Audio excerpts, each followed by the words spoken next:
Hello, good morning. Could you all hear me? Yes, excellent. It's great to be here. Thank you, Niall. Thank you for organising this, and thanks for the introduction. Well done for those of you who've made it on time. It was a bit of a marathon getting here this morning, wasn't it? So sorry. So the sort of pun my dad makes. But anyway, great that you're all here, and I'm looking forward to today. I hope what I have to present today will make your trip worth it. I know for a fact the other presenters will make your trip worth it, but I hope mine will also be of use and interest to all of you.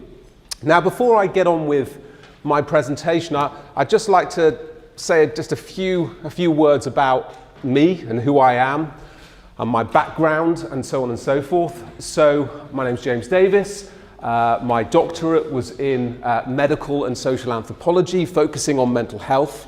And I've trained as a psychotherapist, an adult psychotherapist, and indeed practiced as a therapist in different organisations, such as the NHS, and also for the organisation Mind. When I worked for the NHS, I worked in an outpatient psychotherapy unit, receiving referrals from the wards and also from primary care.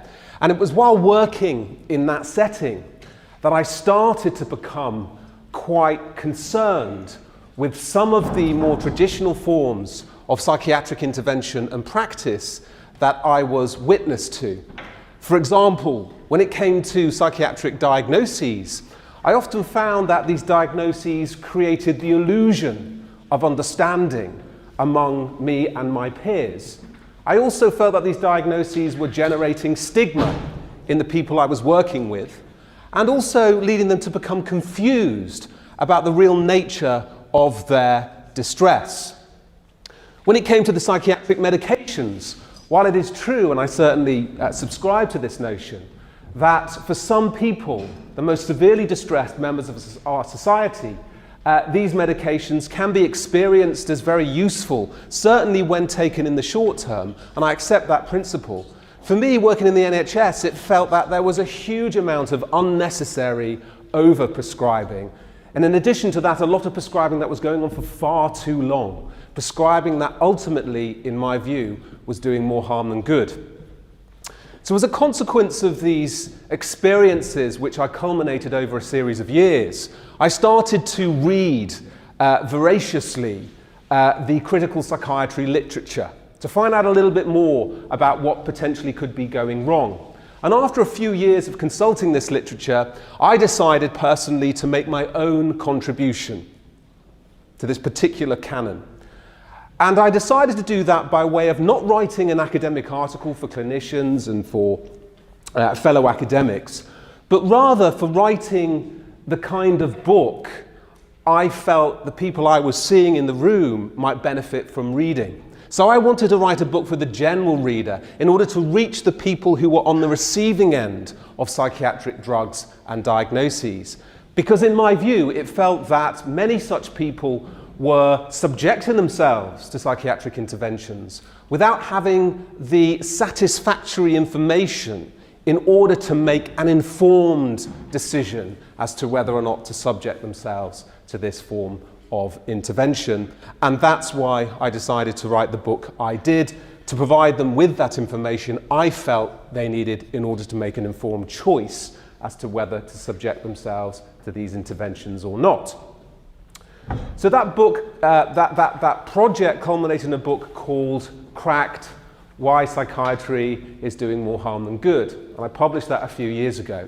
And when it was published, and I think still today, that book advanced a position that is both countercultural and counterintuitive.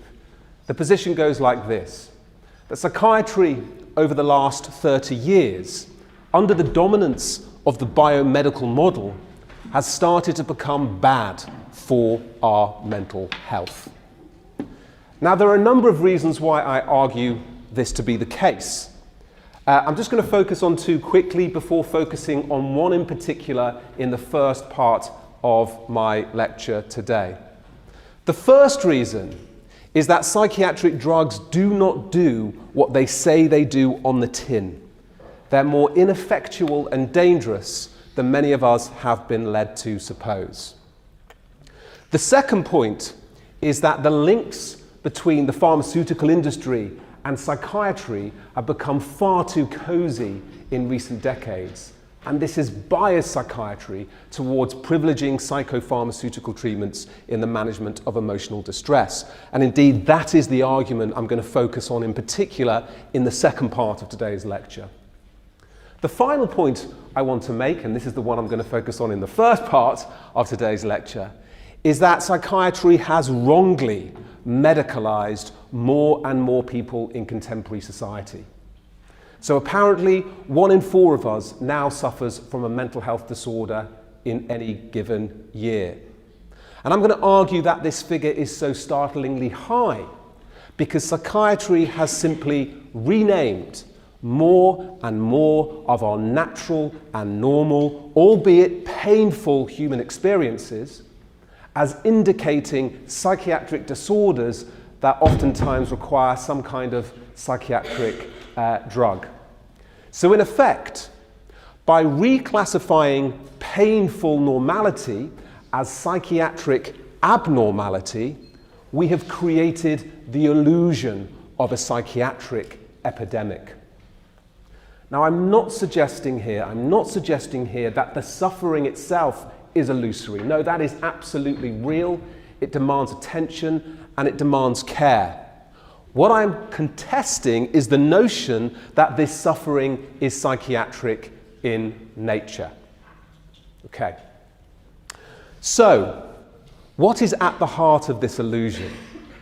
Well, I'm going to argue today that at the heart of this illusion sits a book called the DSM, the Diagnostic and Statistical Manual of Mental Disorders, the book that includes all of the mental disorders that psychiatry believes to exist.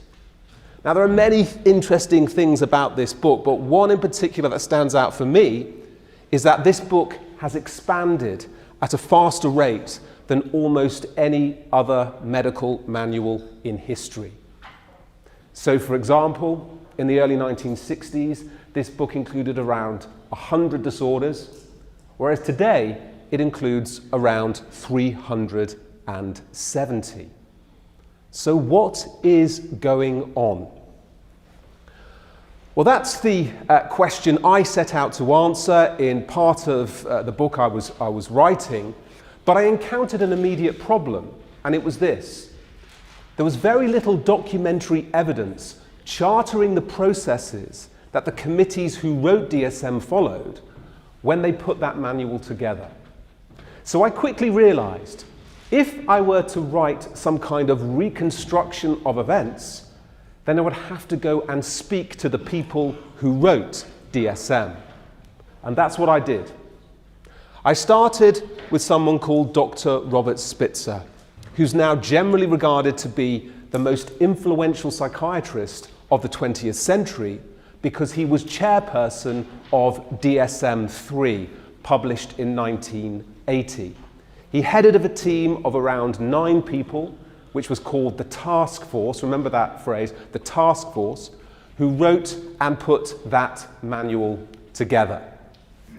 Now, the reason I'm going to start with DSM-3 today, and by the way, there have been 5 editions of DSM over its history, the most recent being DSM-5, published in May 2013. But the reason I'm going to start with DSM-3 is because by far it is the most important edition in the manual's history for the following reasons. It established the modern diagnostic system under which we still operate today. So we call it the checklist system. If you experience this number of symptoms for this amount of time, then you warrant this diagnosis, right? That checklist system was created in DSM-3. Number 2, DSM-3 introduced 80 brand new mental disorders, many of the household name disorders with which you may be familiar.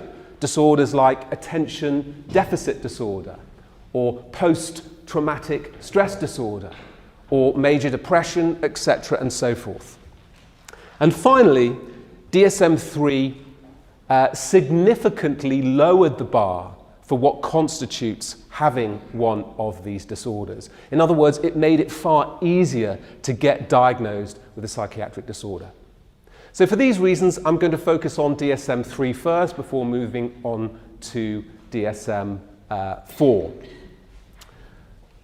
But before I get to that, I just want to say for a moment, in what I'm about to present to you now, this is a composite of the interview data I gathered from speaking to the leading members of the DSM task force, the interviews I conducted with them, and also the archival research I undertook at the American Psychiatric Association in Washington, D.C., where they house all of the DSM documents, the documents pertaining to the construction of DSM, and I've made 2 separate trips to those archives in order to familiarize myself with those documents.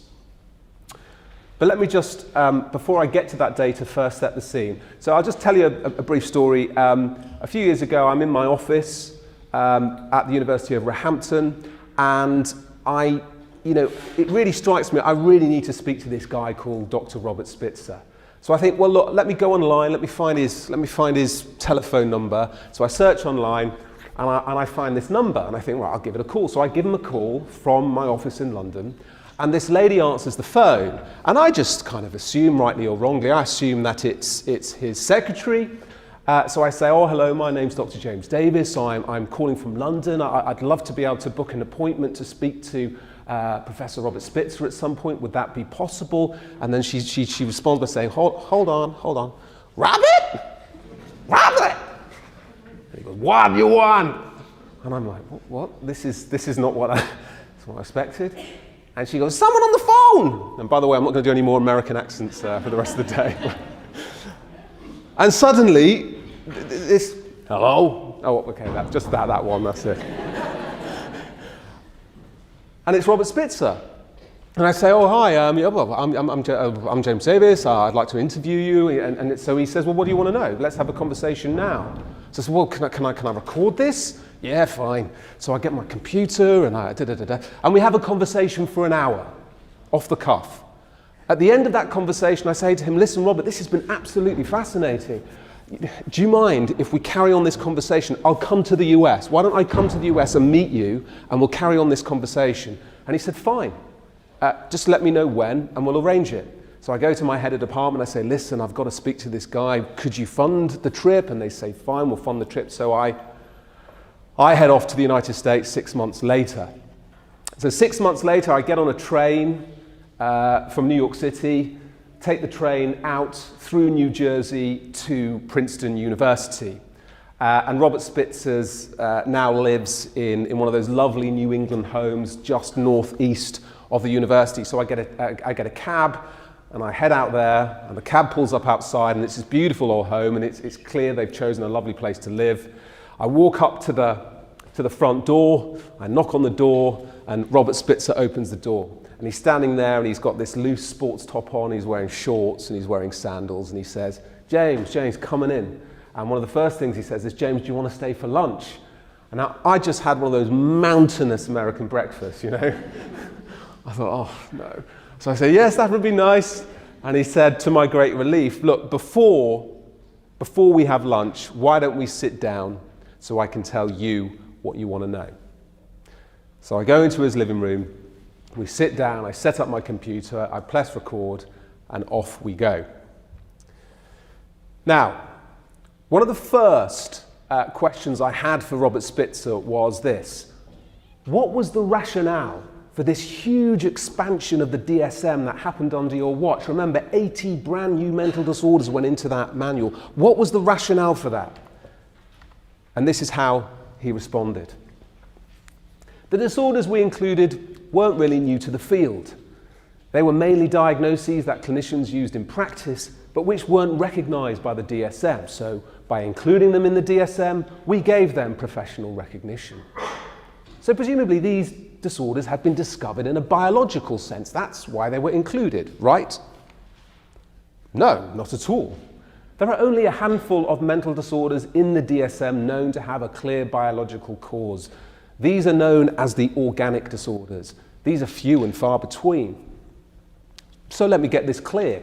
there are no discovered biological causes for many of the remaining mental disorders in the DSM. It's not for many, it's for any. No biological markers have been identified. And let me just say something here for a moment. Now, the reason why this may sound strange to many people, maybe not necessarily people in this room, but people out there in wider society, is because people expect psychiatry to work much like the rest of modern mainstream medicine. In modern mainstream medicine, and of course there are exceptions to this, but broadly speaking, a name will only be ratified as indicating the existence of a disorder after some kind of pathological roots have been discovered in the body, in the cells, in the tissues, in the organs, etc. But the surprising thing about psychiatry is that it works in completely the opposite way. Psychiatry first names a disorder before any pathological roots have been discovered in the body. So in effect, a new mental disorder can make it into the DSM and become part of our wider culture, even though there is no biological evidence whatsoever to support its inclusion. So I continued. So if there are known biological causes, on what grounds do mental disorders make it into the DSM? What other evidence supports their inclusion? Well, psychiatry has to look for other things, behavioral, psychological. We have other procedures. I then asked him what these procedures were. I guess our general principle was that if a large enough number of clinicians felt that a diagnostic concept was important in their work, then we were likely to add it as a new category. That was essentially it. It became a question of how much consensus there was to recognize and include a particular disorder. So it was agreement that determined what went into the DSM. That was essentially how it went. Right. Another point to make here, agreement does not constitute scientific proof, right? If a group of theologians all get together and agree that God exists, this doesn't prove that God exists. All it proves is that this group of theologians believe it does. So in what sense is DSM committee agreement different? Why, when a group of psychiatrists comes together and agrees upon something, should the rest of us accept they have got it right? Well, the obvious answer to that question would be, well, surely there are other forms of research that are guiding the committee in the agreements they reach, and that would be fair enough. So let me deal with that point now, and let me deal with it by drawing into the conversation a professor of psychology at Harvard Kennedy School, someone called Paula J. Kaplan. Now, Paula is very interesting because she was a consultant to DSM-3, but more importantly because she lobbied Robert Spitzer not to include a new disorder that was proposed for inclusion. This disorder was called self-defeating personality disorder, or SDPD for short. Now, she argued that this diagnosis was very dangerous because the characteristics of SDPD were very similar to the characteristics that women displayed when they had been victims of violence. So in other words, she argued that this diagnosis could be used to pathologize female victims of violence. They were suffering because they had a self-defeating personality disorder, not because they've just been abused. But also, it could let the perpetrators of such violence off the hook, because presumably they were just doing what these women wanted. The women had a self-defeating personality disorder. The men, or whomever the abusers were simply obliging. So for this reason, she argued it was a dangerous diagnosis and it shouldn't be included. But Spitzer remained adamant. He did not want to get rid of the diagnosis. And when I was at the DSM archives in Washington, D.C., by the way, there are 9 lineal feet of documents there. I'm sifting through a box and I find this little tag which reads SDPD. And I go down and I pull out this document and I find the very meeting in which Robert Spitzer and his team are discussing Paula J. Kaplan's argument. And I'm just going to show you a transcript of that minuted meeting here, verbatim, because I think it's quite interesting. It says the following: they, the women, present a narrow-gauged but persuasive argument. Their powerful argument is that it is a political hot potato. The feminist issue is a false one, that this diagnosis could pathologize female victims of violence. Think, women's arguments seem irrelevant to questions on the table. They are obscuring their own good arguments. The good arguments being that SDPD is a controversial diagnosis, the irrelevant arguments being those posed by Kaplan. Benedek, no empirical basis for category, but you're right, arguments aren't responsive to questions. Rose, we do great disservice by backing off and not acknowledging that this pattern is pathological. So from this, you see they're saying, no, we're going to keep it in the DSM. And they do keep us in the DSM. But in a last-ditch attempt to try and influence them against doing this, Paula J. Kaplan launches on the final strategy. I decide to scrutinize thoroughly the very research used to justify including SDPD in the DSM. Let's have a look now at what she found. Firstly, she found only 2 pieces of research, which is a remarkably small amount by anyone's standards. But now let's have a look at what that research constitutes.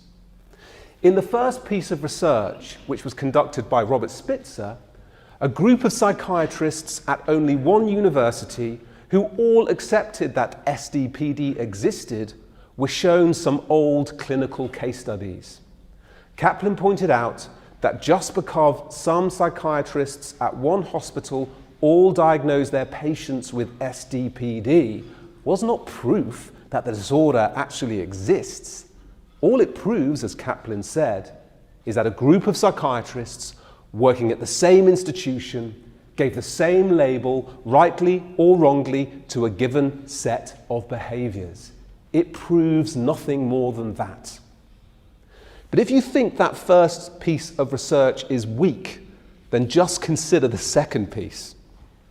A questionnaire was sent to a selected number of members of the American Psychiatric Association.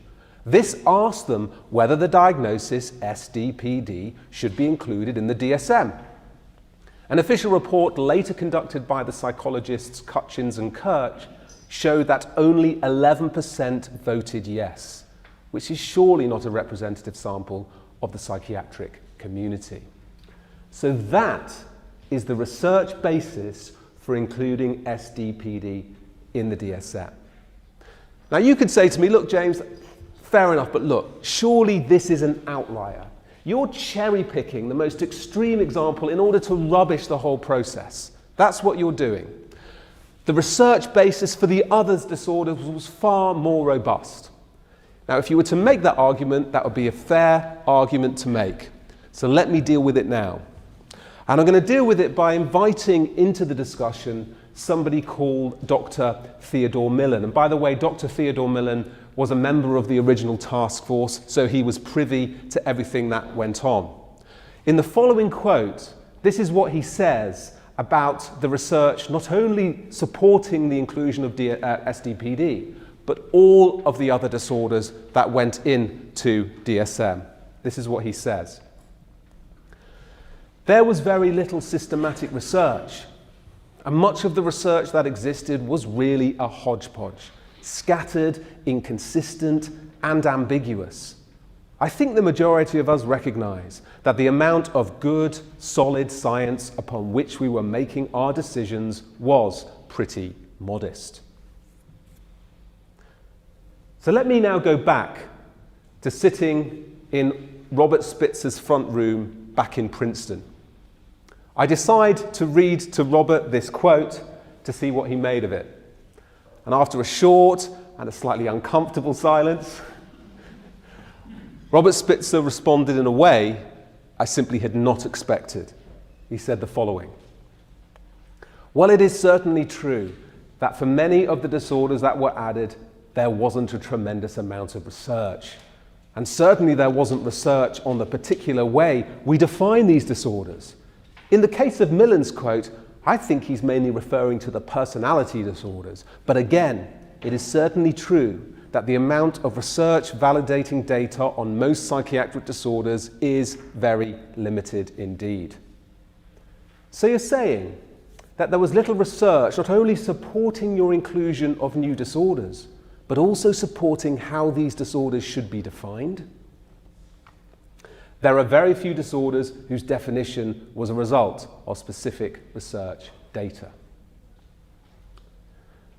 So I was so surprised by this admission that when I returned to the UK some days later, I decided to check it out with other members of his task force.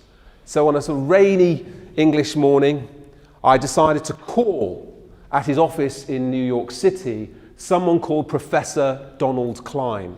Now, Professor Donald Klein is a really important figure in the history of DSM. He was second in command to Robert Spitzer, but actually from the archives, it turns out he probably had, in many areas, almost more influence than Robert Spitzer. So a key player in the history of DSM.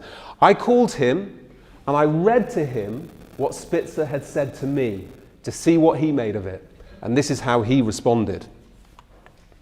Sure, we had very little in the way of data, so we were forced to rely on clinical consensus, which, admittedly, is a very poor way to do things. But it was better than anything else we had. So, without data to guide you, how was this consensus reached? I asked for an example. We thrashed it out, basically. We had a 3-hour argument. There would be about 12 people sitting down at a table. Usually there was a chairperson and there was somebody taking notes. And at the end of each meeting, there would be a distribution of events. And at the next meeting, some would agree with the inclusion and others would continue arguing. If people were still divided, the matter would be eventually decided by a vote. A vote? Really? Sure, that is how it went. Right, so they're voting here. I'm interested. So the next person I speak to, Dr. Henry Pinsker, again, a member of the original 9, I decide to raise the issue of voting with him. And this is what he said. Some things were discussed over a number of different meetings, which would sometimes be followed by an exchange of memoranda about it. And then there would simply be a vote. People would raise hands. There weren't that many people. Regarding the legitimacy of this method, Pinsker continued, we never had any question that that was how we should proceed. I had no reservations at all about working that way. And just to confirm this was the case, when I was in the archives, I managed to source with the archivist 12-minuted task force meetings. And we could only source 12 because that's all we could find. And out of those 12-minuted task force meetings, there is evidence, clear evidence, of votes taking place in 10 of them. And we're not talking about 1 or 2 votes here. Lots and lots of votes on a whole host of different topics. In one of the documents, there was about 24 votes on loads of different things. How to define the disorders, where to set symptom thresholds, whether or not to include the disorders. In other words, the archival evidence absolutely supports what the oral history is saying. Oh, one point I just want to make about all of this. Voting isn't a scientific activity. What is it? It's a cultural activity. When anything is voted into existence, whatever it may be, whether it's a new president of the United States, whether it's a new union leader, whether or not it's a new mental disorder, the likelihood we've got it wrong is never far away. Okay, so let me give you... yes. Could I just introduce you to Rennie Garfinkel for a moment? Very interesting woman. She during the construction of DSM-3, she'd just finished her training as a psychologist. So she was very young, very green, very naive and innocent, as we all are before we go out there into the big wide world. And she got a kind of internship at the APA, and she turned up one morning and she said, "What do I have to do?" And they said, "Oh, there's this thing going on upstairs called the DSM. Could you go up there and just help out, make coffee, photocopy, usual sorts of things?" So, yeah, fine. So she goes up there. She doesn't know what she's part of. And she's sitting in the task force meetings. And as things roll on, she starts to realise she's actually part of something quite important here, and she's privy to some quite fascinating dynamics. So, 30 or so years later, I decide to interview her. What was going on? What was happening? What did you observe? This is what she said. "You must understand, what I saw happening on these committees wasn't scientific. It more resembled a group of friends trying to decide where they want to go for dinner. One person says, 'I feel like Chinese food.' Another person says, 'No, I'm really more in the mood for Indian food.' And finally, after some discussion and collaborative give and take, they all decide to go have Italian." She then gave me an example of how far down the scale of intellectual respectability she felt these meetings could sometimes fall. On one occasion, I was sitting in on a task force meeting, and there was a discussion about whether a particular behaviour should be classed as a symptom of a particular disorder. And as the conversation went on, to my great astonishment, one task force member suddenly piped up, "Oh, no, we can't include that behaviour as a symptom, because I do that." And so it was decided that that behaviour wouldn't be included because presumably if someone on the task force does it, it must be perfectly normal. All right, so let me just give you some more impressions of these meetings gathered by way of my interviews and other people, other sources I consulted.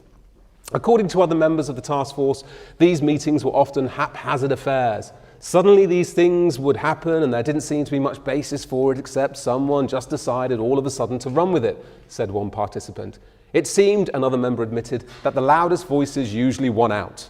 With no extensive data one could turn to, the outcome of task force decisions often depended on who in the room had the strongest personality.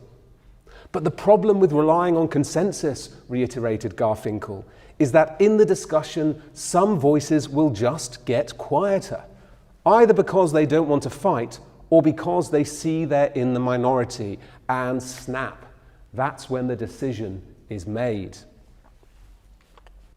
Admittedly, when the task force lacked expertise on a particular disorder, Spitzer would consult the relevant leaders in the field, and the archives are full of these letters he was writing back and forth to the experts.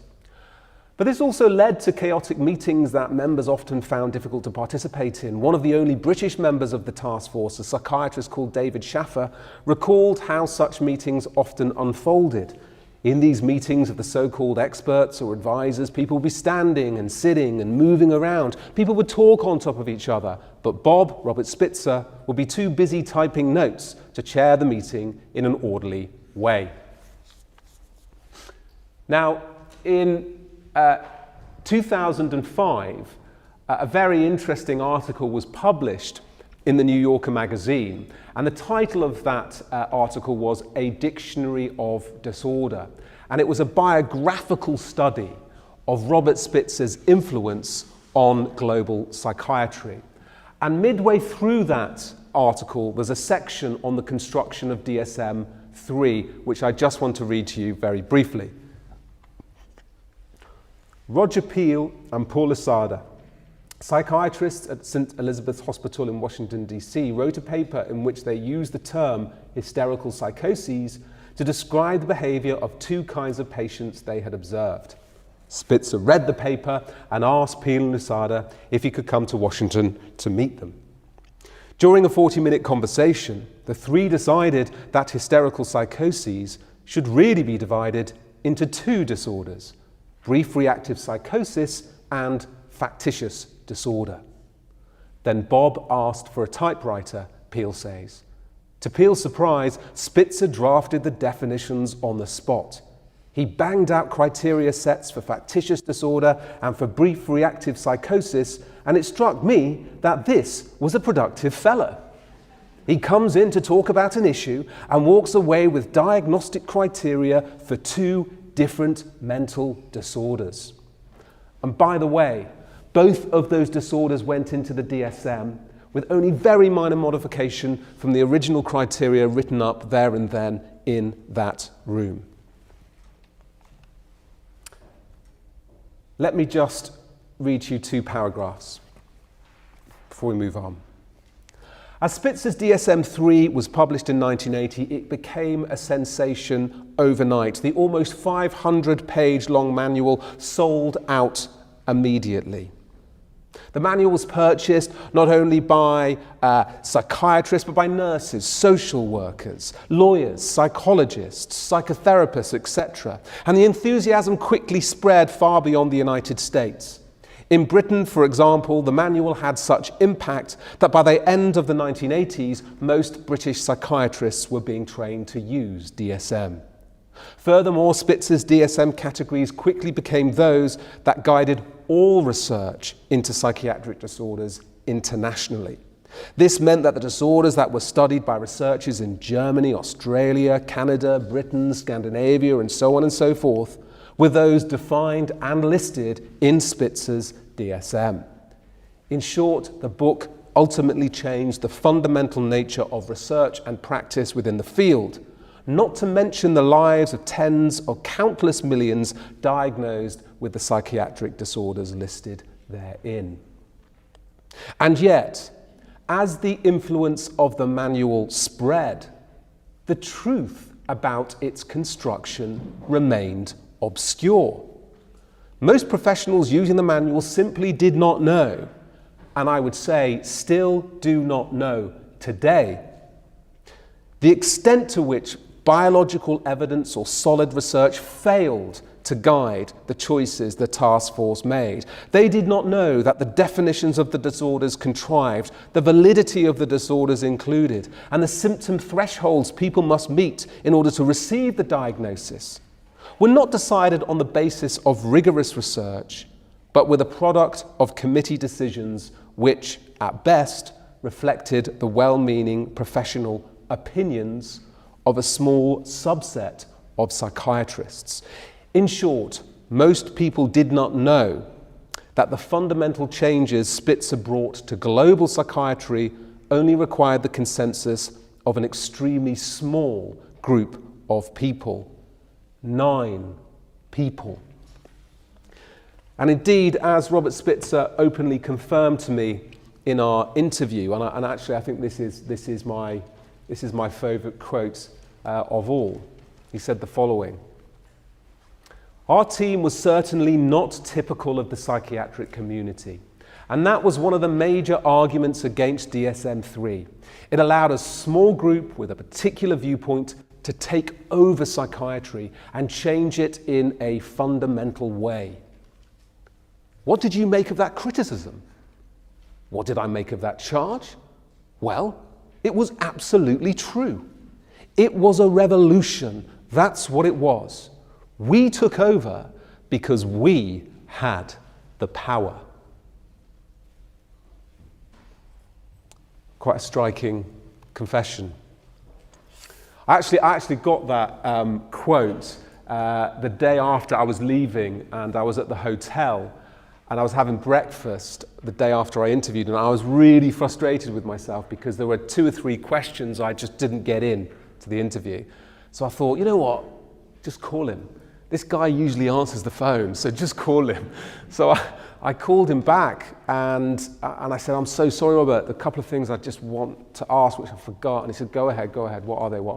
And I asked him about the criticisms of DSM, and this is what he said. And I recorded this on a fountain outside of one of those, Best Inns or something, sitting there, and I recorded it there, and this is what he said to me that morning. And I think it's really, really quite a powerful statement, because it's true.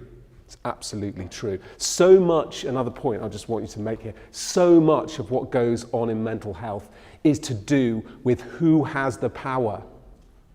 It is absolutely to do with who has the power. And don't let anyone tell you otherwise. Shocking the extent to which this happens, not just on DS, but on all the committees that define how we are meant to understand and respond to emotional difficulties. Okay. All right. I've got 10 minutes left of this section. Is that okay before we have a quick break? Because I want to move forward now into DSM-4, so not that much more to go, but stay with me, please. So, in 1994, DSM-4 reaches the end of its shelf life and is replaced, DSM-3, sorry, and is replaced by DSM-4, which remains the DSM in use for 20 years, right up until May 2013, when it's replaced by DSM-5. Yeah. Okay. So in 2013, I had the opportunity to interview the new chairperson of DSM-4, Dr. Alan Francis, who took over from Robert Spitzer, on 2 separate occasions.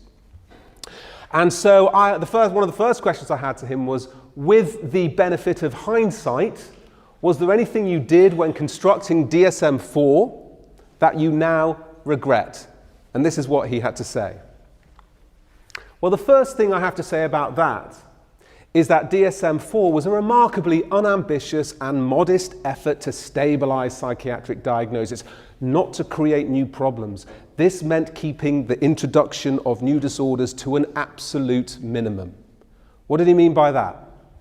Well, his team only introduced 8 new mental disorders into the main manual, which is a modest amount compared to the 80 introduced by Spitzer. However, from another standpoint, this claim to modesty is very shaky because it excludes the following.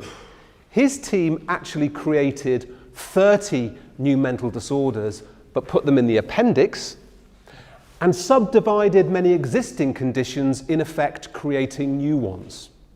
So if you count the appendix inclusions and the subdivisions, all of which people can and are diagnosed with, then his team expanded the DSM from around 270 disorders to around 370 disorders, which is the very opposite of modesty and conservatism. So we carried on. Yet despite that conservatism, Francis said, and I let the comment slip, we learned some pretty tough lessons. We learned overall that even if you make minimal changes to the DSM, the way the world uses the manual is not always the way you intended it to be used. Can I just pick up on that just for one moment? I'm sorry I have to, but the way the world uses the manual, so it's the world who's at fault, right? If there are any mental health professionals here in the room who in good faith use these manuals, and you do in good faith, it's your fault. It's not their fault, it's your fault, by the way. Okay, so the way the world uses the manual is not always the way intended it to be used. For instance, we added bipolar 2, Asperger's disorder, and finally we added ADHD. And well, these decisions help promote 3 false epidemics in psychiatry. I asked him what he meant by that. Well, we now have a rate of autism that is 20 times what it was 15 years ago.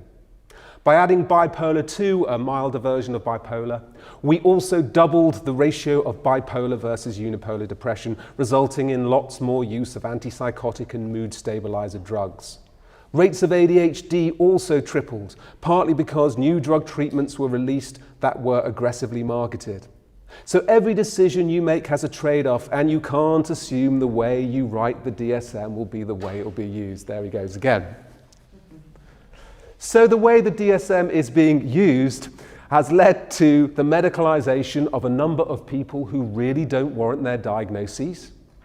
Exactly. Can you put a figure on how many people have been wrongly medicalized? There is no right answer to who should be diagnosed. There is no gold standard for psychiatric diagnosis. So it's impossible to know for sure. But when the diagnosis rates triple over the course of 15 years, my assumption is that medicalization is going on. Powerful statement for him to make. He was the chairperson of DSM-4. But could the situation be even worse than this? I would argue absolutely it could be, and it is. Because he's only talking about the 8 disorders he put into the main manual. He's not talking about the subdivisions and the appendix inclusions, all of which medicalize more and more painful normality. He's also not talking about the existing problem of over-medicalization he allowed to live on, created by DSM-3, allowed to live on into DSM-4, right? He allowed DSM-3 to carry on. He's not talking about that either. Think of some of the disorders he allowed to live on. We had disorders like female orgasmic disorder. Yeah. Caffeine-related disorders. Stammering, stuttering, transsexualism, oppositional defiant disorder, which is something I evidently acutely suffer from. Look, nobody is suggesting that these things aren't experienced as problems by certain people. I'm sure they are. But whether or not they constitute psychiatric illnesses is another matter entirely. So my final question for Alan Francis was this. With the benefit of hindsight, why isn't it you just simply scrapped a lot of what went on before on the basis of, number one, it enjoyed woeful scientific support, and on the basis, number two, that it was much of this stuff was frankly eccentric. And this is how he responded. If we were going to either add new diagnoses or eliminate existing ones, there had to be substantial scientific evidence to support that decision. And there simply wasn't. So by following our own conservative rules, we couldn't reduce the system any more than we could increase it. Now, you could argue that that is a questionable approach, but we felt it was important to stabilize the system and not make arbitrary decisions in either direction. But one of the problems with proceeding in that way, I said, is that it assumes the DSM system you inherited from Spitzer was fit for purpose. For example, it assumes that the disorders Spitzer included and the diagnostic threshold Spitzer's team set were themselves scientifically established. We did not assume that at all. We knew that everything that came before was arbitrary. Francis quickly corrects himself. We knew that most decisions that came before were arbitrary. I had been involved in DSM-3. I understood its limitations probably more than most people did, but the most important value at that time was to stabilize the system, not change it arbitrarily. So, you are essentially saying that you set out to stabilize the arbitrary decisions that were made during the construction of DSM-3? In other words, corrected Francis, it felt better to stabilize the existing arbitrary decisions than to create a whole new assortment of new ones. And I thought that was a very good place to bring the interview to a close. All right, so one final paragraph before we have a very short break. So drawing this part of the lecture to a close, what I have discussed today, I believe, poses a serious challenge to those who embrace the conventional view that mental disorders are discrete patterns of biologically rooted pathological feeling and behavior identified by way of objective research processes. What an inspection of the construction of DSM rather reveals is that the separate disorders into which DSM organized diverse behavioral and mental phenomena were largely the outcome of vote-based judgments settled by a small, culturally homogeneous subset of mental health professionals who were socially positioned at a given time to have their judgments ratified by the institutional apparatus of the American Psychiatric Association. Now, while such judgments may indicate that a group of professionals sharing similar socio-cultural beliefs, biases, persuasions, and interests may see some things in the same way at a given point in time.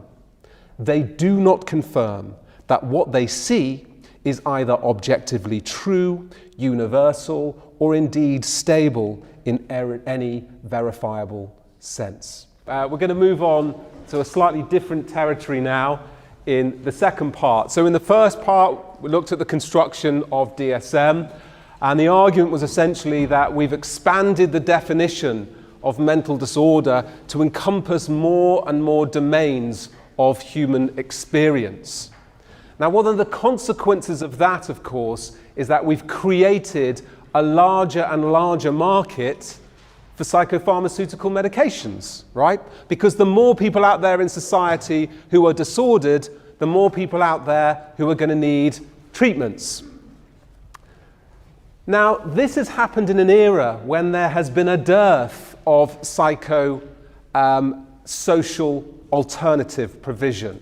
So the inevitable consequence of that has been more and more prescribing as a consequence of more and more over-medicalization. Let me just give you a sense of scale.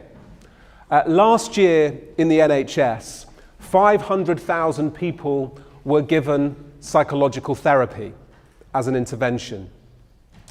Last year in the NHS, 7.4 million people were prescribed an antidepressant. So you can see the imbalance in provision here.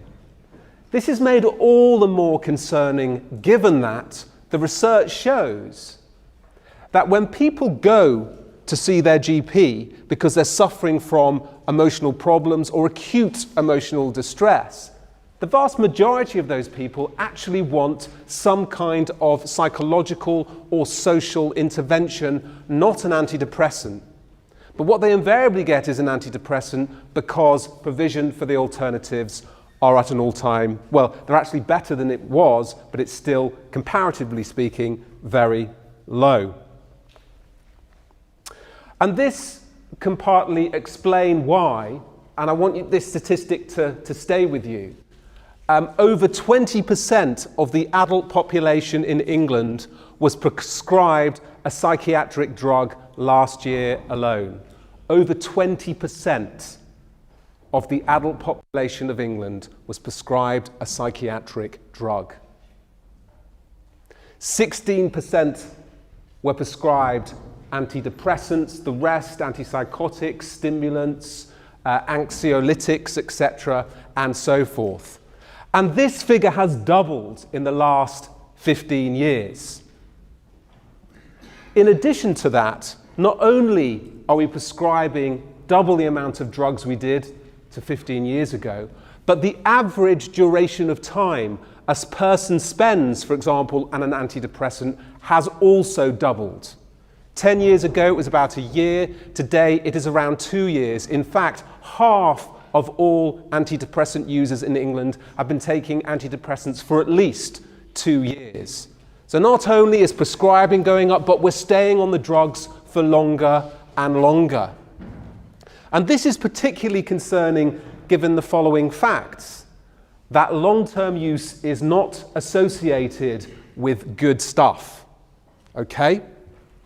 Increased severe side effects, the impairment of autonomy and resilience, increased weight gain, worsening outcomes for some people, poorer long-term outcomes for major depressive disorder, greater relapse rates, increased mortality, and an increased risk of developing neurodegenerative diseases such as dementia. So we should be concerned about these current trends, this epidemic of overprescribing. So how then does the relationship between over-medicalization, which manuals like DSM have encouraged, and rising drug consumption actually operate? What mechanisms of influence does industry exert to expand psychiatric drug consumption via over-medicalization? Putting it in the least varnished terms, how do pharmaceutical companies influence processes of medicalization to aid wider consumption of their products? And in order to address this question head on, I want to distinguish momentarily between two different forms of pharmaceutical industry influence, which we will call direct influence and indirect influence. So, focusing firstly on direct influence, here's a definition of what that would mean. The undertaking of activities explicitly designed to increase psychiatric prescribing, such as direct marketing and advertising initiatives to both the public and the medical establishment. Fortunately, in the UK, it's illegal to market drugs to the general public. It's not illegal in the US, it's not illegal in New Zealand, but here it is. But pharma companies nevertheless invest heavily in marketing campaigns targeting professionals, psychiatrists and medical professionals. And that goes on very widely. But allow me for a moment just to give you an illustration of direct marketing to the consumer. And this concerns a new diagnosis that was introduced into the DSM-4 in the year 2000. And this diagnosis was called premenstrual dysphoric disorder. Apparently, up to 8% of women were said to suffer from the condition, and its main symptoms occurred 2 weeks before menstruation. And the symptoms included things such as feelings of fatigue, anxiety, emotional instability, distress in daily activities, and difficulty in concentrating. In short, premenstrual dysphoric disorder was a slightly mitigated version of PMT, premenstrual tension. Now, by the early 2000s, the number of women being diagnosed with premenstrual dysphoric disorder went up exponentially. And one of the key reasons for this was that the pharmaceutical company Eli Lilly had begun investing tens of millions of dollars promoting this so-called disorder and its so-called corrective, something they called Serafem.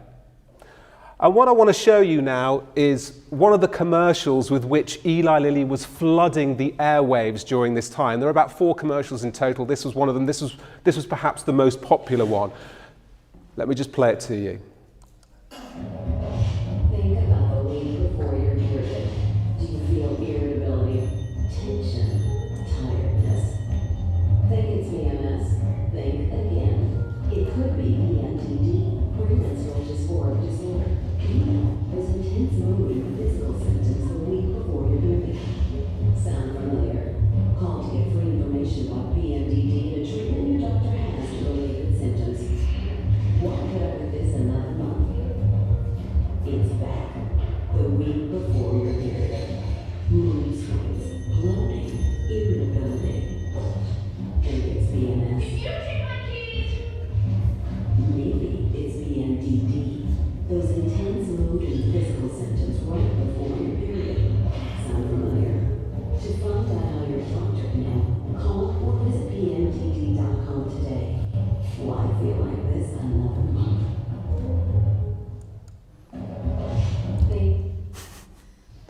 Okay, hands up the women in this room that don't have premenstrual dysphoric disorder. I mean, really? I mean, we're talking about the over-medicalization of normality. I mean, this is astonishing, is it not? And this is just one of 4 commercials that were going around the United States at that time promoting Serafem as a drug for a presumed mental disorder. Now, I just want to stay with this commercial just for a little while longer because there are a couple of other interesting things that need to be said about it. First, the word Serafem. Interesting, is it not? It's a Hebrew play on the word seraphim, a word with female associations attached. Also, think of the packaging used. This particular pill, Serafem, was encased in a very pretty pink and lavender pill, and so was the packaging in these sort of traditionally female symbolism. This is all standard fare of marketing. But what I'm about to tell you now actually gets far more interesting. What Eli Lilly initially concealed from the hundreds of thousands of women who started to take Serafem was that Serafem is actually Prozac. Prozac and Serafem are both made by Eli Lilly, and chemically, they are exactly the same. Hundreds of thousands of women were taking Prozac, and they didn't know it. They just repackaged the pill. Now, I've given you that example because I don't want you to go away thinking that direct marketing is good and pure. Because it's direct, because it's obvious, everything's fine. We can laugh at this stuff. Isn't it funny? We're not that stupid. But you didn't know what I just told you, did you? And nor did the women who were taking Serafem know they were taking Prozac. So direct marketing is problematic. But I don't want to focus too much on direct marketing today because I want to actually focus on something that is even more problematic, and that's its more clandestine alternative, what we will call indirect marketing. And here's a definition of what it means. A form of financial influence that invariably operates by proxy and/or purposeful default, via the financial sponsoring of persons, institutions, or apparatuses deemed sympathetic and/or potentially advantageous to the expansion of psychopharmaceutical markets. So what I want to do now is give you 3 examples, just 3 out of a plethora, of how indirect influence actually works. The first example I want to give you is perhaps the most obvious example. And this occurs by way of industry financially sponsoring what are called key opinion leaders. These are senior members of the medical or psychiatric profession who get paid and will do and say things consistent with industry interests. And to get a sense of how common these financial conflicts of interests are, a couple of years ago, a respected watchdog charity in the United States, in fact one of the most respected in the US, called ProPublica, looked at all of the payments that were made from the whole of the pharmaceutical industry to the whole of medicine. And what they found was that half of the highest payments made by the whole of pharma to the whole of US medicine were made to doctors in a single speciality, and that was psychiatry. So psychiatry was taking more of the higher payments than any other area of medicine. Another example, when researchers at the University of Massachusetts inspected the financial interests of the people who sat in and helped construct the DSM-4, this is what they found, and this is the piece of research I'm alluding to here, by Cosgrove. What they found was that 56% of the people who were involved on the advisory panels and the consultancy groups for the construction of DSM-4, 56% of them had one or more financial tie to the pharmaceutical industry. And then get this, on the panels that considered the disorders for which drugs are the first line of treatment, 100% had financial ties to the pharmaceutical industry. Now, this form of influence is so powerful due to how typical and routine it has become within the psychiatric profession, a typicality that has seemingly inoculated many to the depths of the biasing effects. An example of this was dramatically illustrated to me a few years ago in the Houses of Parliament. There was a debate around DSM, and Alan Francis had been invited to it. And during that, I decided to point out to him how many people on his DSM-4 had financial conflicts of interest with respect to the pharmaceutical industry. And his response was this: well, you know, I know what you're saying, James, but ultimately, we were all real good guys. That was the phrase used. We were good guys. We were just trying to do what we thought was best. But I have to admit, it was remiss of DSM-4 not to have a conflict of interest policy at that time.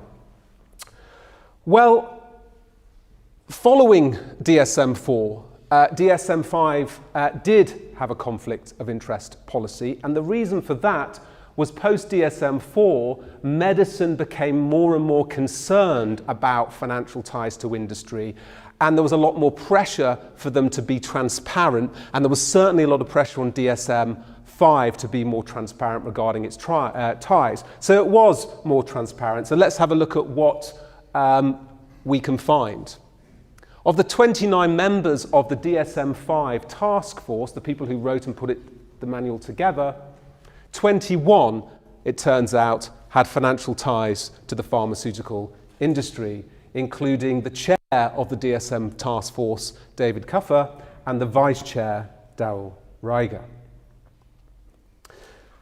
Now, while of course those possessing financial ties to industry often dismiss or downplay their biasing effects, and I should know this because I've interviewed so many of them, the research is very clear that they bias those receiving them, both individuals and institutions, towards favouring psychopharmaceuticals in their clinical, educational and research activities. In other words, such payments bias clinicians, researchers and institutions in industry-friendly directions. Now, given that DSM medicalised huge swathes of painful normality, driving up drug prescriptions as a consequence, it's concerning that those responsible for the creation of DSM were at the same time receiving money from industry.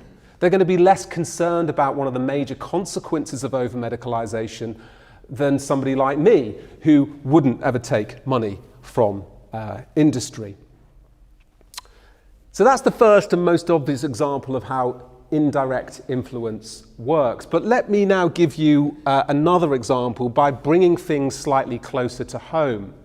And I'm going to do that now by referring to, and by the way, here's the research, some of the research, there's an awful lot out there, but some of the research into the biasing effects of such conflicts of interest.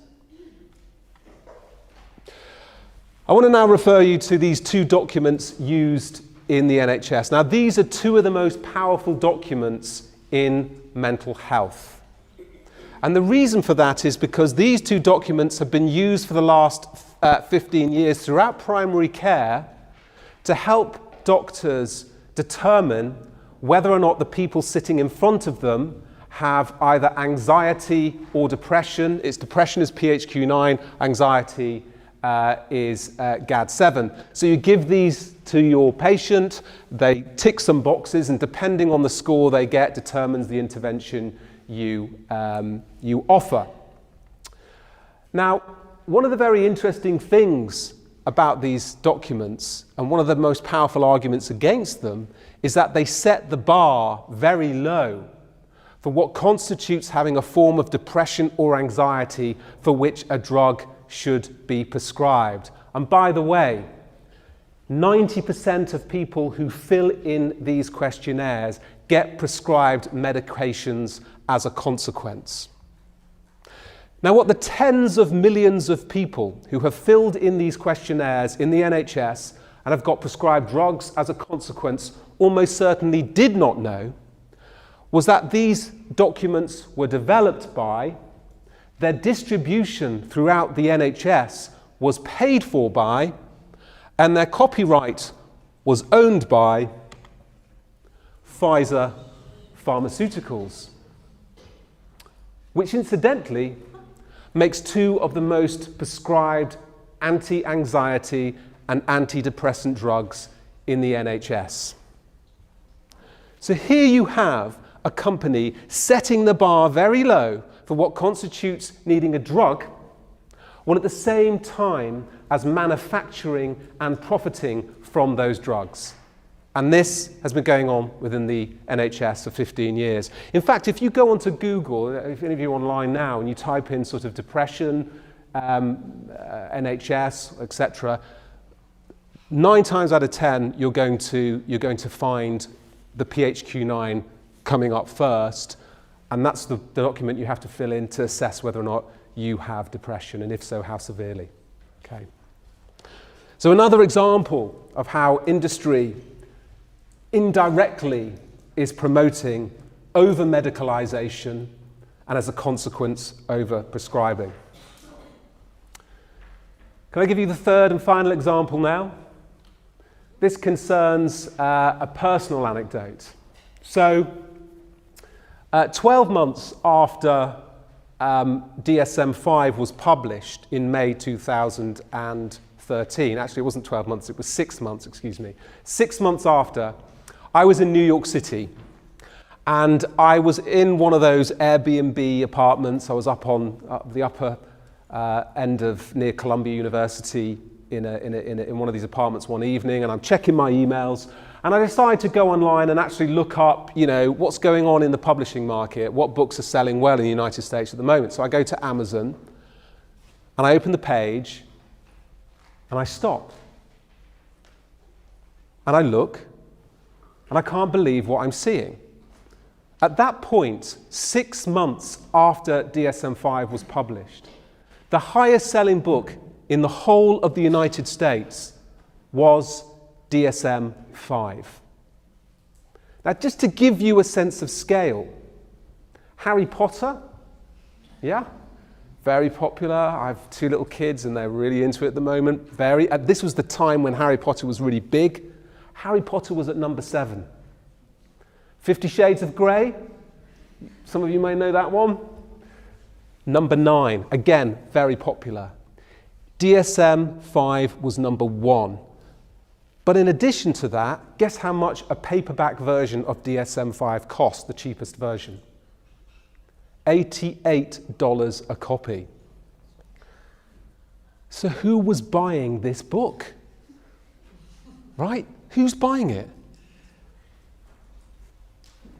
So the next day, I'm interviewing a prominent medical anthropologist at New York University. We do our interview, and at the very end, and she works in mental health, so she knows the system very well, I asked her what was going on. I said, I've been online last night, I found out this information, what's going on? And she stopped and she said, James, you don't know.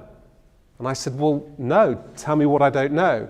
And she said, from my experience in the New York State area where I work in primary care, what's happening is the pharmaceutical industry is buying DSM in bulk and then distributing it for free to clinicians up and down the country. And that is why the sales are so high. Why would industry do that? It just makes complete business sense. The more people who are being medicalized, the greater the market you have for your own products.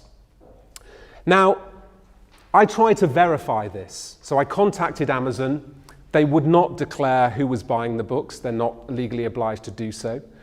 So when I went to the American Psychiatric Association, I tried surreptitiously to discover what had been going on, and I got confirmation that the vast majority of DSM sales were bought in bulk. When I asked who was buying them in bulk, the door immediately shut, and I couldn't find it. So I haven't been able to get definitive proof of this, but given everything else we know, I'll leave it for you to make up for yourselves, your own minds, the extent to which this is going on.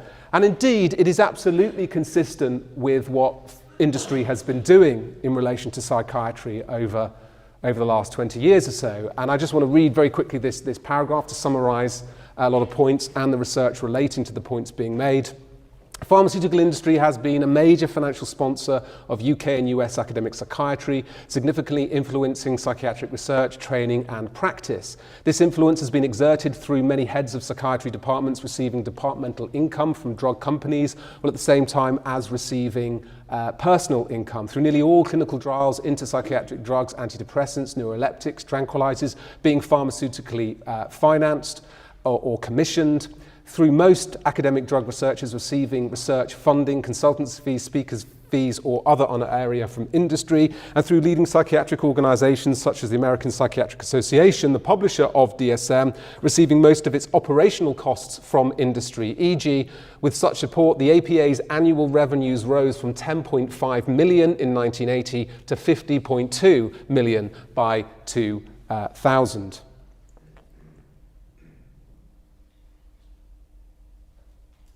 So to bring this closer to home, in 2012 I did a Freedom of Information request to our 8 leading psychiatry departments, university departments in the UK to see how much money they were receiving from industry. One of the departments simply failed to respond to the question, and two of the departments had simply not gathered any data at all. So I only got information regarding 4 of our leading psychiatry departments, and this is how much money they received for research funding alone, only research funding from industry between 2009 2012, 5.5 million from the University of Newcastle, 1.59 million from University of Edinburgh, 687,000 from Oxford, and Institute of Psychiatry 1.87 million. This doesn't sound like a lot of money, actually, to many people. It may not, but it is. For academics, this is a lot of money. You can pay for salaries, you can pay for PhD students, pay for seminars, etc., and so forth. For an academic department, this is a lot of money. But by the way, this only relates to the research funding being received.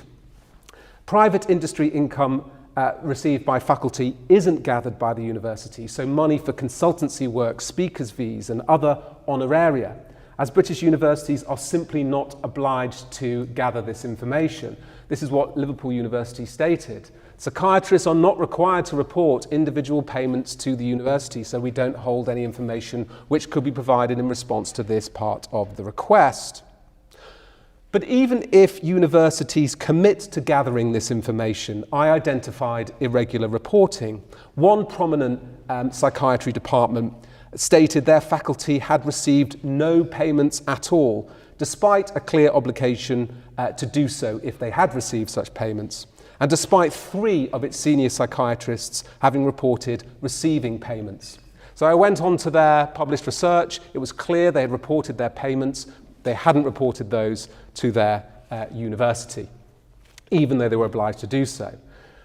The important point I'm trying to make here is that through the era of psychopharmaceutical expansion, neither universities nor any other private or public body in the United Kingdom has been legally obliged to declare the names of individual psychiatrists and the precise levels of industry income they receive each year.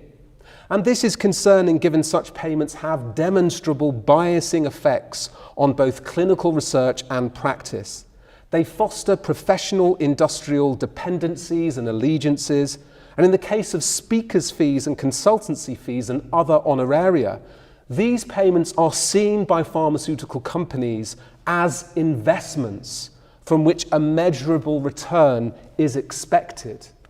They don't just give this money out for nothing, they give it out for an effect.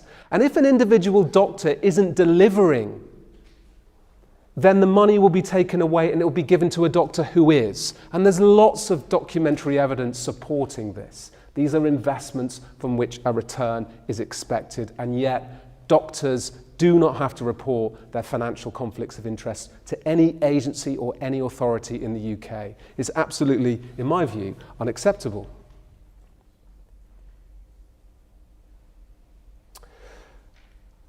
That pharmaceutical companies have actively used these extensive financial ties to shape practice and ideology within the mental health field, driving up prescription rates as a consequence, this should surprise no one.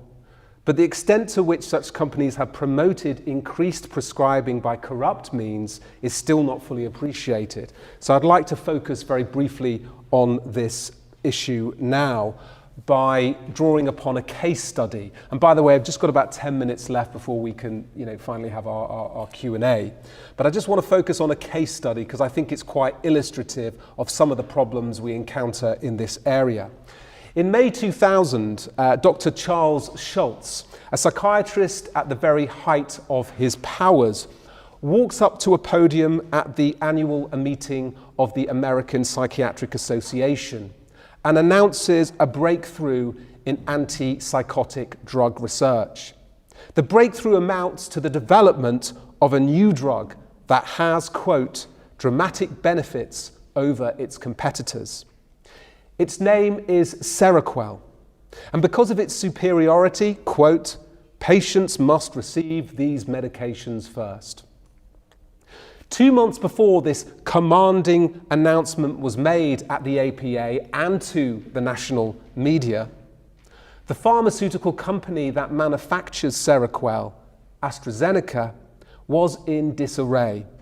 They had just discovered that further research into Seroquel had revealed that the drug was far less effective than its arch-rival drug, a drug called Haldol. The document containing this finding was being circulated among senior staff at the company who were now not quite sure what to do. An internal email written at the time and later released by the company during litigation captures the mood very well. So this is the email going around. Jeff and Mike, here's the analyses I got from Emma. I've also attached a message I sent to her yesterday asking for clarification. The data don't look good. In fact, I don't know how we can get a paper out of this.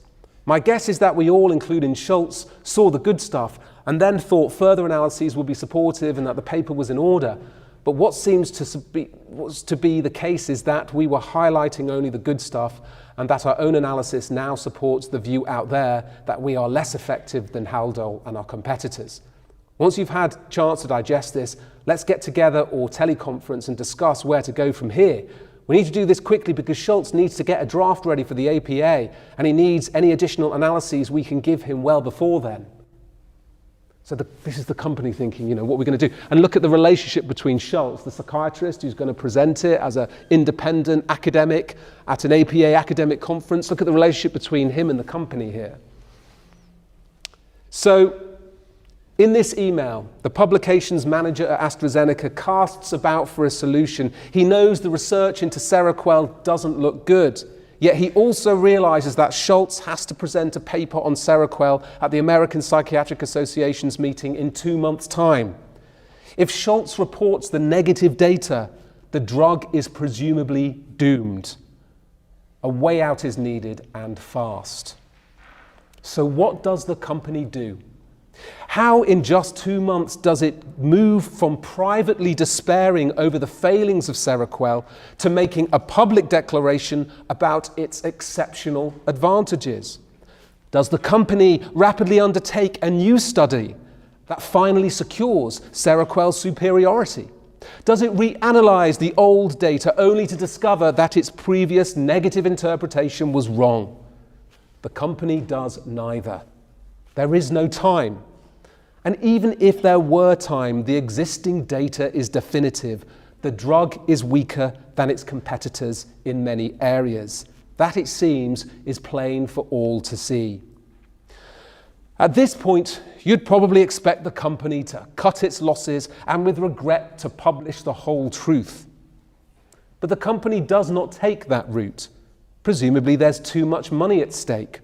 And anyway, perhaps there's another way out. Sure, it's not an ideal route to take or even an honest one, but given the money that could be lost, it has to be worth a go. The company therefore opts for a strategy known in drug research as cherry picking. In other words, it picks and publishes the data that makes the drug look effective while leaving aside the data that does not. And this was the solution that AstraZeneca opted for in early 2000. Rather than admitting that after a year on Seroquel, patients suffered more relapses and worse ratings on various symptom scales than patients on Haldol, not to mention gaining an average of 5 kilograms in weight, which put them at an increased risk of diabetes, the company rather honed in on one shred of positive data about the drug faring slightly better on some measures of cognitive functioning. And it was on the basis of these data that public claims were made that Seroquel has, quote, greater efficacy than Haldol, a fact hopefully leading physicians to, quote, better understand the dramatic benefits of newer medications like Seroquel.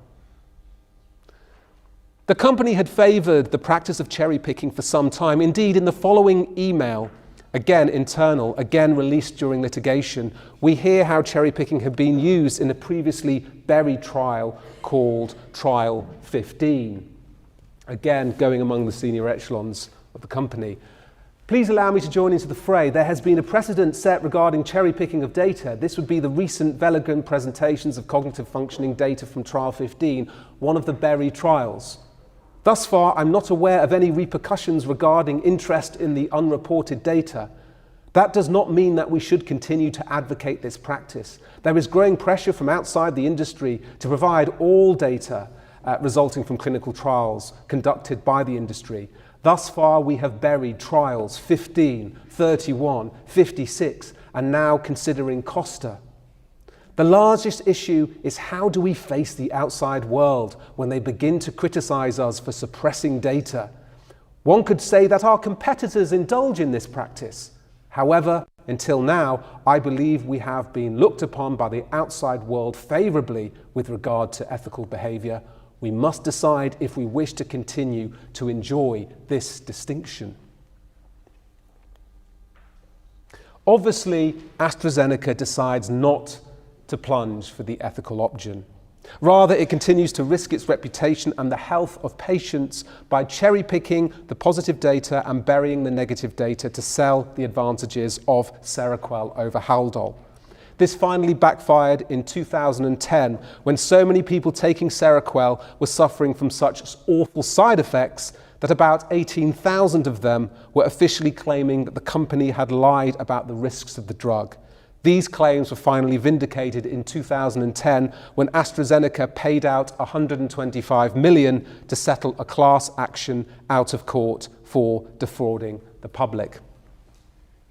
But you know, this isn't an outlier. Let me very quickly run through a few other case studies just to let you know before we finish. I'm running out of time. GlaxoSmithKline, its drug Paxil and Seroxat did 3 trials. 1 trial showed mixed results. Another trial showed that it was no more effective than a placebo, and trial 3 suggested the placebo was actually more effective with certain children. But this is children, by the way. So the company published only the most positive study, publicly declaring that the drug is effective for major depression in children.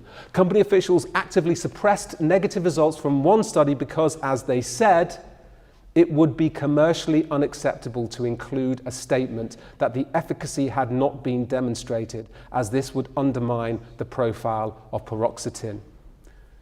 There was a lawsuit filed against GlaxoSmithKline in 2004. GSK settled out of court 2 months later when the company paid $2.5 million for charges of consumer fraud, a meager sum considering that GlaxoSmithKline made $4.97 billion in worldwide sales from the drug in 2003 alone. By the way, this is a drug for children. Forest Laboratories, charged by the US Justice Department for defrauding the government of millions of dollars for hiding a clinical study showing that their antidepressants, Celexa and Lexapro, were not effective in children and might even pose dangerous risks to them. At worst, these risks included causing some children to become suicidal.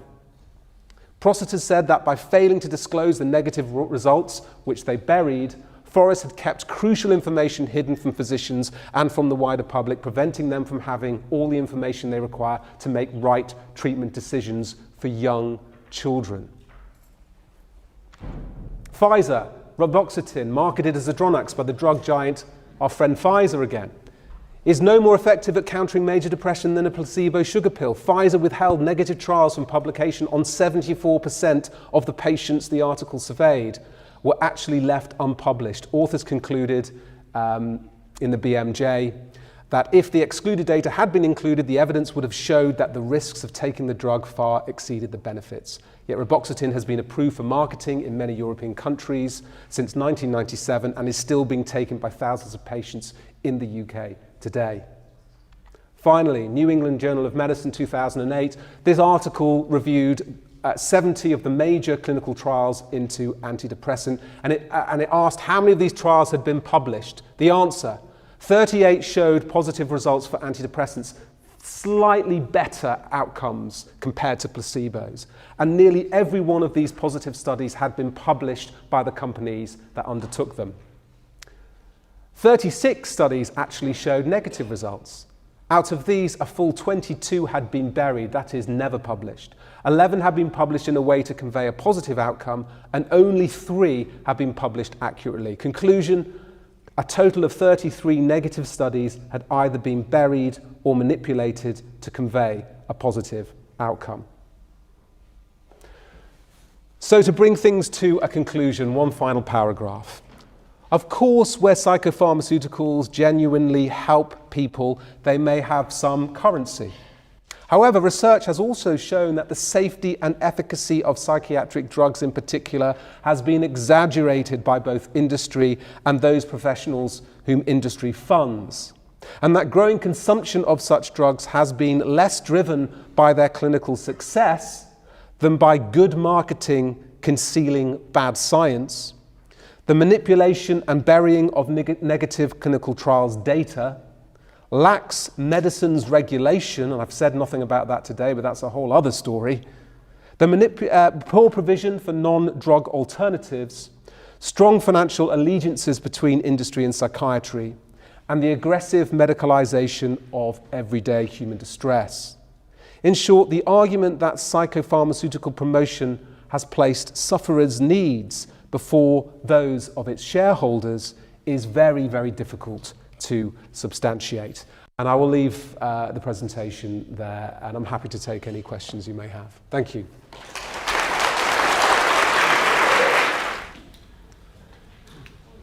Two parts to the question. One is, how do you explain the increase in autism?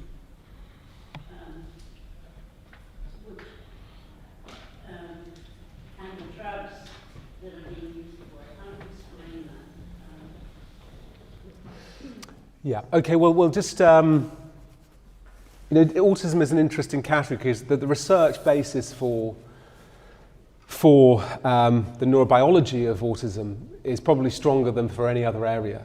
And it's a very involved literature, and to be honest with you, to go into all of that now would be rather difficult. I suppose all I'd say is that Alan Francis, who created DSM-4 and who included the diagnosis of Asperger's, which is essentially a mitigated form of autism, argued that by including that mitigated form of autism, more and more people got medicated unnecessarily. So his conclusion was, by expanding the definition of autism to capture these very mild versions of certain characteristics that certain people have labeled as characteristic of autism, we expanded the drug epidemic.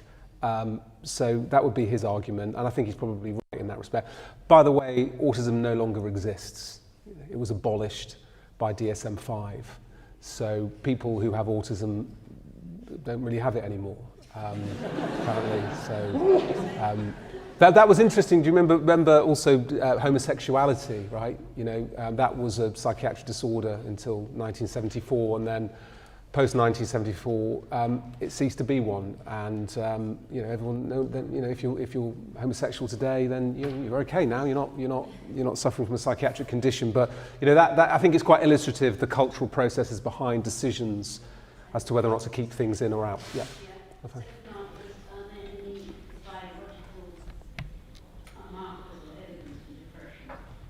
Oh well, no. This is a highly contested area. I mean, one of the most common arguments that we heard in the early 2000s was the chemical imbalance theory of depression.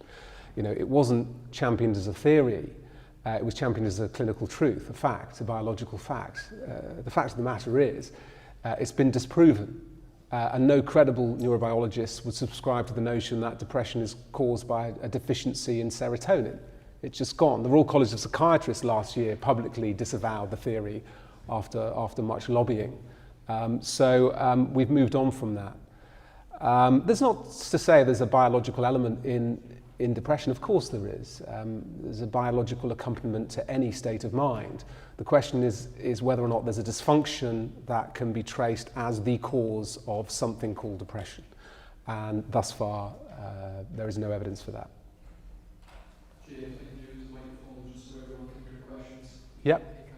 Yep, okay. There's a gentleman at the back there.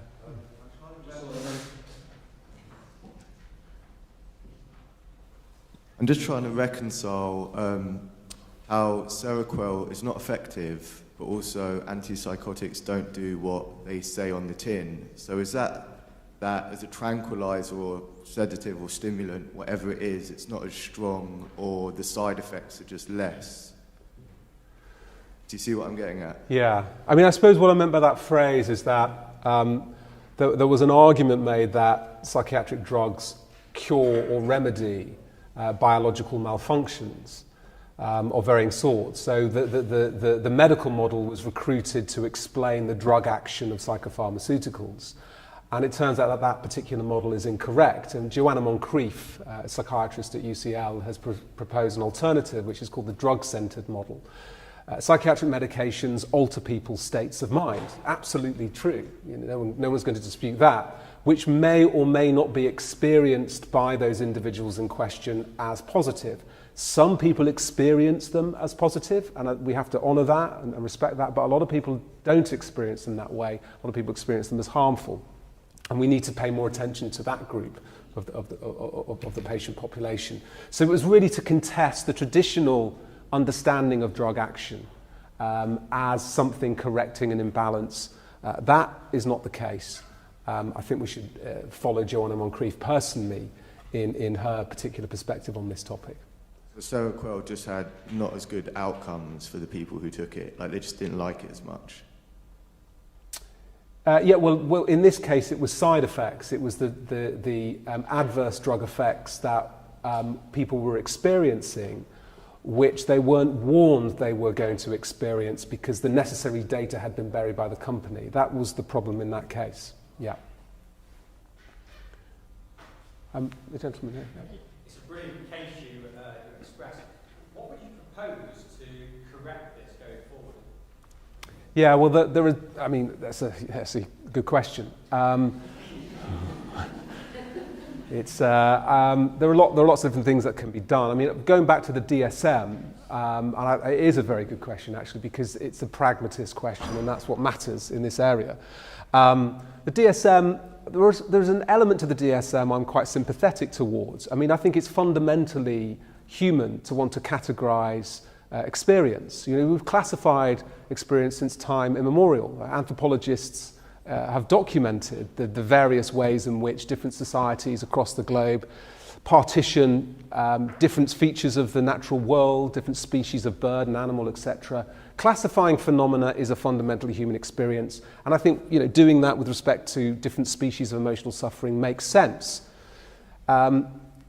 However, that's not what the DSM only does. The DSM does something more than that. What it does, it then pronounces upon the meaning of the experience it classifies, calling it dysfunction, disorder, disease. In other words, it brings to these classifications the medical philosophy it claims to derive from them. It assumes to be the case what it should rather demonstrate to be the case, that these different patterns of suffering indicate disorder and disease. There is no evidence to support that. That is a cultural move, that is an interpretive move, which is hugely problematic in my view. A lot of the experiences captured by DSM are just natural and normal, again, painful reactions to living in a difficult world. And that's not to undermine the severity of these experiences. You can suffer deeply acutely as a consequence of the traumatic things you've been subject to. That isn't a disordered reaction. That's a fundamentally human, natural reaction. I don't think it's doing anyone any favours by calling it illness, dysfunction. I think it's very stigmatising, actually. I think the medical model is more responsible for stigma in society than anything else. We've been led to believe the origins of stigma reside in a benighted public who are prejudiced against people who suffer.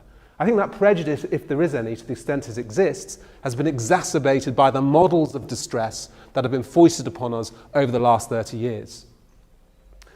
So yes to some kind of classificatory system, but a demedicalized classificatory system that also recognizes the extent to which patterns of suffering are culturally situated. They change over time.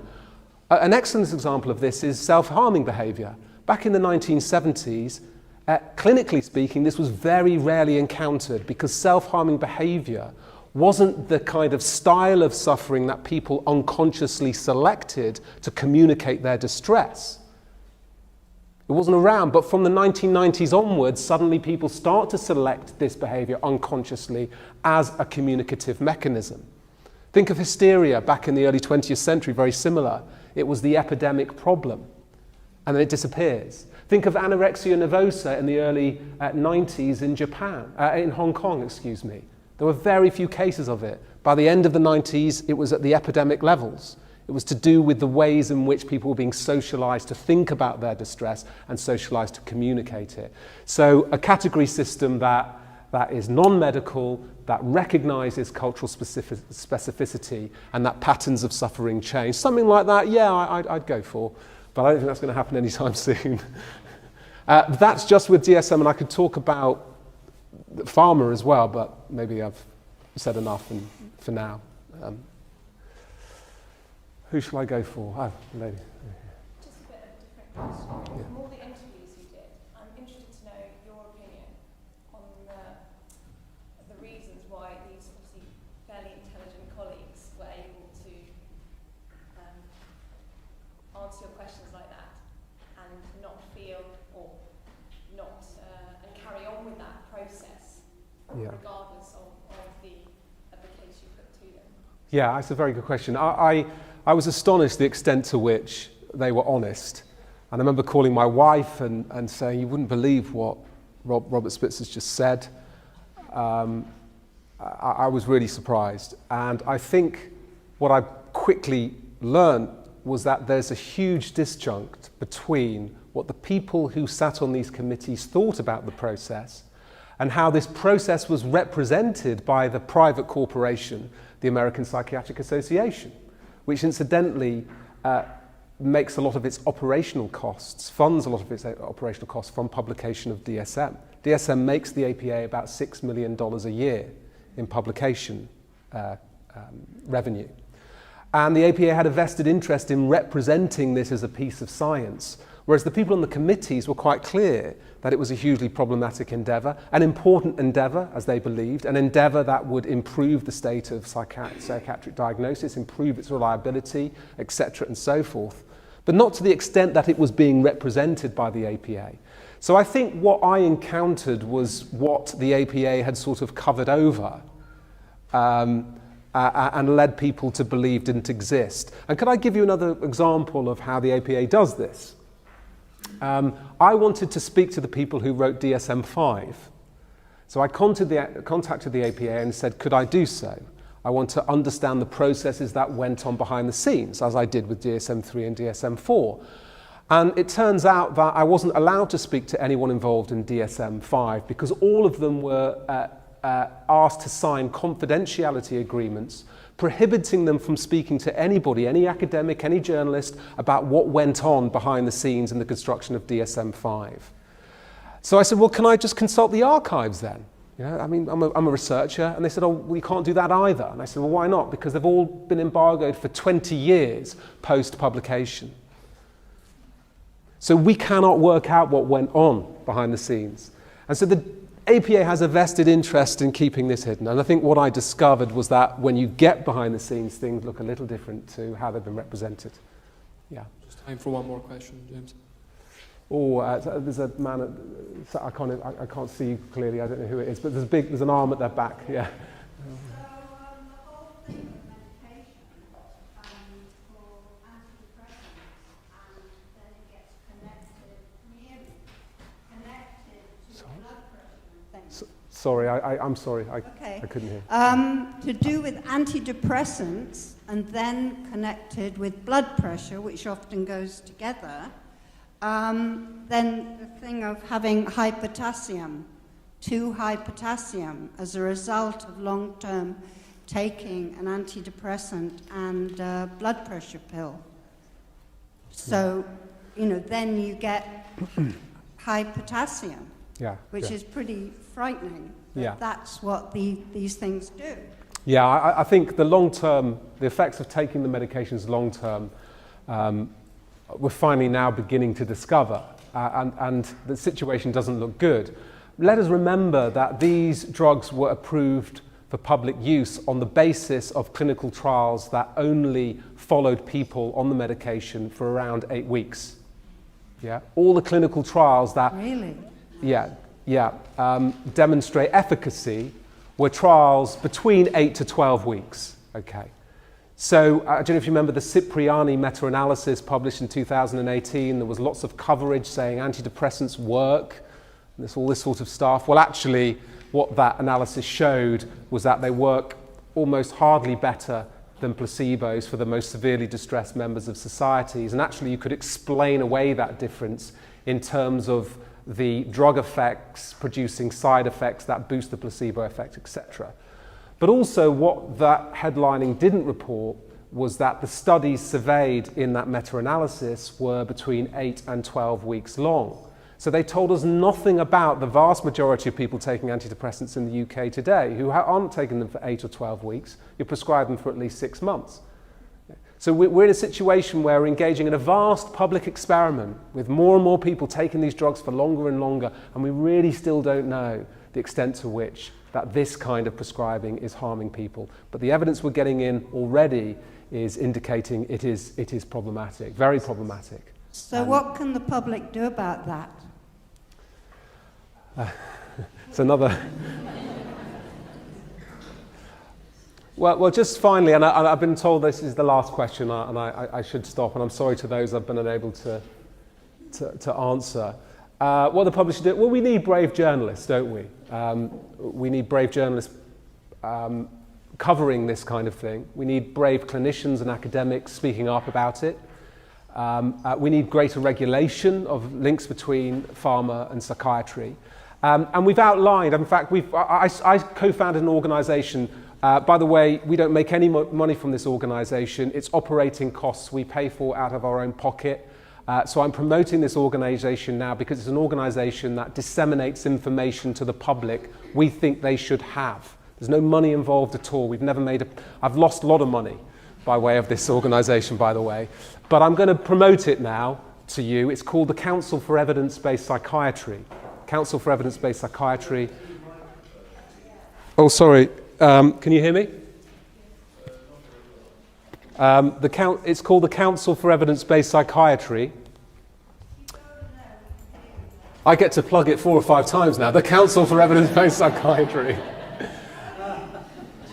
Yeah, and we've put on a website. We've put lots of information online for people. We have a Twitter account, and we regularly tweet things we think are important around issues of mental health. We're a very critical organisation. We comprise academics, psychiatrists, pharmacologists, etc. We're all united in the belief that we are dramatically overprescribing these medications and underestimating the extent to which they can cause people harm. So so what I'm going to say to you is I'll refer you, because I don't have time to answer the question, I'll refer you to the website and there'll be information on there. And follow us on our Twitter feed. We actually don't have that many followers, so if we get a few after today, I'll be really pleased. But I better stop there. If other people want their questions addressed, please come and see me now. Thank you very much.